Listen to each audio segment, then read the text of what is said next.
everyone. Good morning. Today I am going to present to you our business improvement plan. My presentation aims to share our strategy for business improvement and sales targets po, along with the insights or learnings I gained from my KMME joining. I'm Sherry Palisok, the owner and founder of Pudpud and Sherry's Food Products, and we offer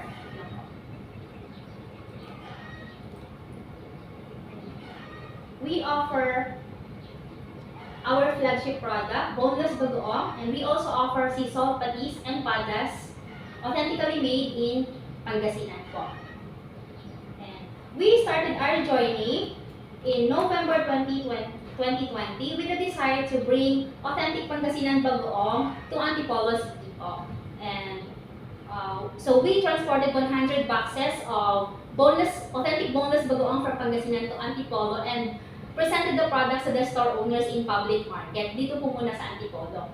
And then on February 22, 2023, we opened our physical store in Antipolo City, inviting everyone who longs for the taste of home. And then, so our mission is nurturing flavorful connections with our partners. And again po, ito po yung aming products. Our flagship product ay boneless bagoong, and then we also offer sea salt patis and patas nga po, authentically made in Pangasinan po yan.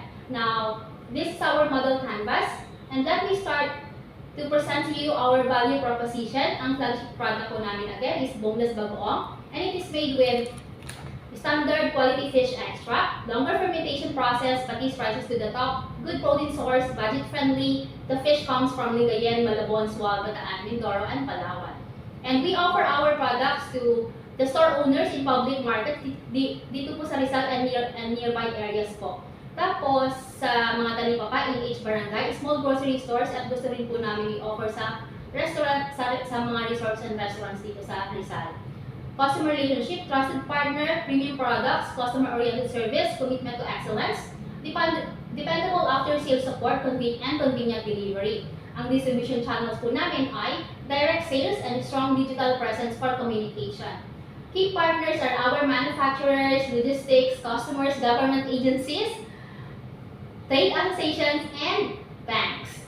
Key activities, we source our inventory from our manufacturers in Pangasinan. Hands-on approach po yan. Sales and marketing, market research, in-house logistics, community events, network and linkage. Key resources, inventory, cash, customer list, physical store, delivery vehicle, human capital, and social media manager. Cost structure, variable cost, and operational cost. Po, under variable cost, we have COGS and operational costs such as rent, light, water, and communication, marketing expenses, motorcycle depreciation. Tapos, ang favorite ko, revenue streams, sales of products. And next slide is the KMME impact and results ang nagawa po sa akin ng KMME. The KMME program is an answered and a godsend to me. Kaya maraming salamat po, DTI and Go Negosyo. Mabuhay po talaga kayo. Kahapon napaiyak niyo na po ako. DTI. And nag-grow po talaga ako at nag-increase po yung confidence ko na harapin ang challenges ng aming negosyo at patakbuhin po na maayos ang aming negosyo. And now, for our operations improvement plan, area of concern first is yung delivery vehicle po. Ang motor po kasi hindi ganun ka-epektibo dahil pabalik-balik po at saka frequent trips nga po at saka may safety risk siya. Action plan is nakikipag-partner po kami as of now sa Lalamove and other logistics partner. Tapos gusto rin po namin makabili or maka-acquire ng L300. Ang timeline is June 14, 2026 po. Tapos next is yung aming storage facility at saka small spot for our office. Napaka-challenging po kasi mag-manage ng stocks kasi maliit po ang pwesto namin sa palengke. Action plan, find a storage facility with ample parking space and small spot for our office. Siyempre, yung mura lang po. Timeline, May 9, 2025. Equipment and materials. Ayun, kailangan na po namin bumili ng bagong mga push carts, ganun, laptops, tsaka mga desktop po. So, action plan, we are going to procure using cash or credit card. Timeline, December 9, 2024 po. Next slide, for our organizational improvement plan, area of concern is kailangan po namin enhance ang aming team. Kasi dadalawa lang po kami ng aming co-owner as of the moment. Kasama po ang on-call helpers namin at on-call office assistant. Action plan, hire dedicated personnel po for the specific roles at saka syempre, create a team aligned with our personal values and business objectives. Timeline, June 1, 2025 po.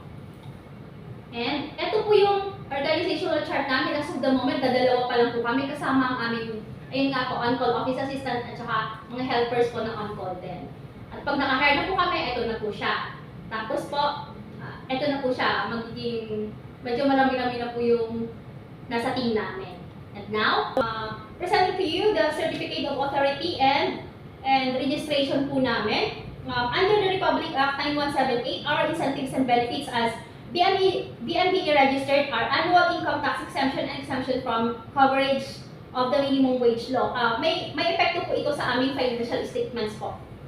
Ayun po. And then, that ends my presentation po. Thank you very much, panelists. Thank you, DTI and Go Negosyo. Mabuhay po talaga kayo. And, ayun nga po. Thank you po ulit. Gusto ko lang po sabihin sa inyo na pag mag-aam po ang hanap ninyo, ay pot-pot and sharing lang po tayo. Hanap po. Ayun lamang po. Thank you.